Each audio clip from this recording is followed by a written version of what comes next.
Let's start with servant leadership. I want, before we dive into it, what it is and everything that it entails, I am wondering what we already know. So you may come off mute or put your answer in the chat, but I'm very curious, what do you think of if you hear servant leadership? What are some buzzwords or things that you feel connected to the word servant leadership? Collaboration. Awesome. Yep. What else? Someone who's there to serve others.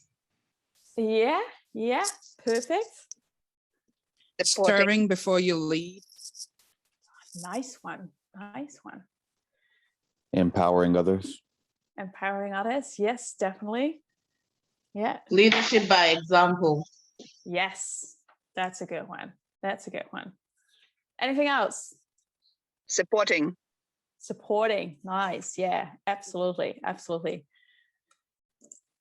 Anything else? Being inclusive. Yeah, definitely. I would say not seeking credit. You're about the purpose and not seeking credit. That's a nice one. That's a beautiful one. Yeah, definitely. It's all correct. It's funny when I do my work, I will tell you a bit more about what I'm doing at the moment.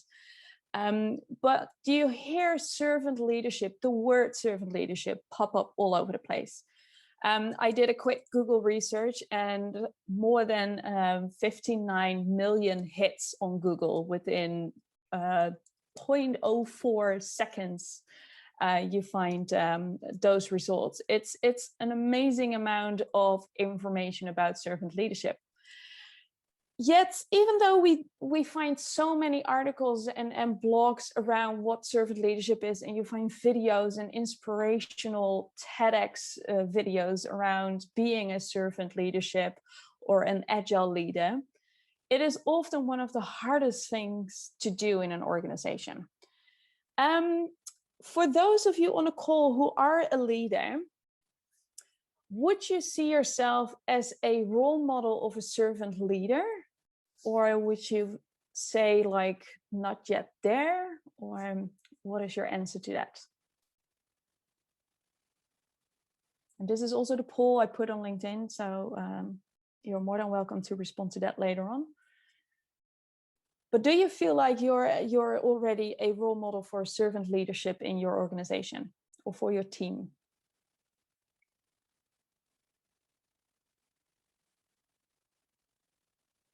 Come off mute if you want to reply to it. Quiet audience. All right, all good. Well, in intent, in my intent, yes. Yeah. But sometimes I feel like as a Scrum Master coming into the role, I just would have maybe some more tools or techniques to facilitate and display my servant leadership a little bit better, a little more often. Awesome. Yeah, perfect. Awesome. Real good. All right, I will, in this presentation, I will share you a bit my view on servant leadership, and I will give you 3 elements around servant leadership, but also 3 tools that you can use.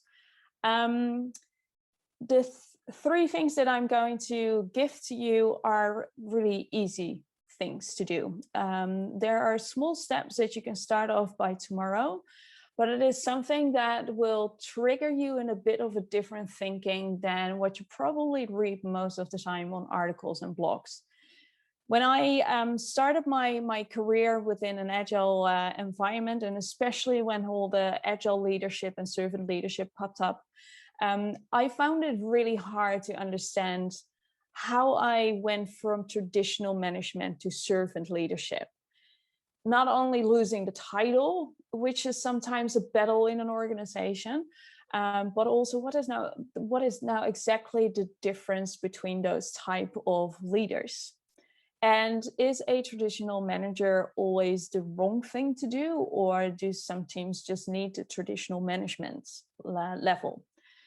All those questions I had in my head, and I I experiment a lot around it. And luckily, I've been around for a few years in an agile environment. So I've seen a lot and I've experienced a lot to kind of have my own way of what servant leadership is and how to become it. So when I started my career, there was this classic thing that maybe most of you will actually recognize in your career as well. So I started off in an agile environment, thinking I need to pick a framework, whether it's Scrum or Kanban, Less, Nexus, whatever it is, but I need to have some sort of framework that I can implement. And once I'm implementing that, I can tell people like how the events need to run, how you create backlogs and how you create items, and then everything will follow and then everyone will change, and happy people, happy organizations. 8 years ago, I lived in that really much dream world of it. I kind of experienced pretty quickly how not to do it. And for me, one eye-opener that I had was a few years ago, where I started to do a lot of research around more psychology of behavior, as the psychology of change and the neuroscience around change. And what I saw happening is that for my work as an agile coach or a scrum master or a product owner, whatever kind of role I had in a organization, there was one key element that kept coming back to me, and that were people. I was working with people. And what I saw happening is every time I stepped in an organization, for example, as a consultant to help, I was focusing on don't just be blindsided by a framework that we need to choose, but also be accountable for that you work with people, and that people have, all individuals in your organization have their own pace of changing. Not everyone changes the way you want to, not everyone will change, but everyone is at least in your organization getting in touch with some sort of change initiatives and some sort of change in their environment. And what I was surprised to hear is that a lot of the executive teams and senior leadership teams that I spoke to, is that they all thought like, we need to change our organization, but as soon as we start to talk about, okay, how are we going to do it? They all pointed to somebody else. It was either a different department or a different team or a different individual that needed to change first. If that team just worked in a different way and get better results, then I will change. And I was a bit held back by that whole thinking process. And if you've, for example, saw my previous presentation that I did for the Expert Agile Club, that was all about ownership, how you create ownership and what kind of elements you need to have in order to find a level of balance in your ownership. It started all off, for me at least, how I see it, is that a really key important element for creating ownership is how much you believe in either you have to change or you need to do something or you're able to change your environment. And I saw this statement coming back that you now see on the screen. I saw it coming back in every single conversation that I had. People that believed the organization needed to change, but they believed that it was not them that needed to be changed. First somebody else, then I will follow.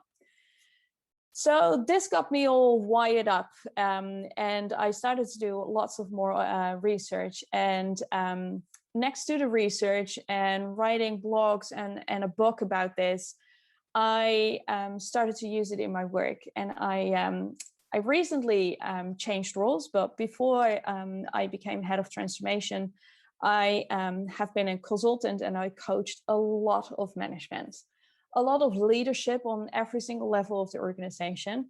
And also with individuals, you saw often the case that they said, yeah, I see that my team needs to change. I see that my team can be better. But if they just start to understand how it needs to be done, then I will help them. And it was often quite hard to change the conversation into what can I change in order to let the team see what is possible. And that is how my whole servant leadership idea and passion came through. And that's part of the passion came from what I feel like was my most inspiring story around servant leadership. And it comes from an angle you probably won't hear quite often.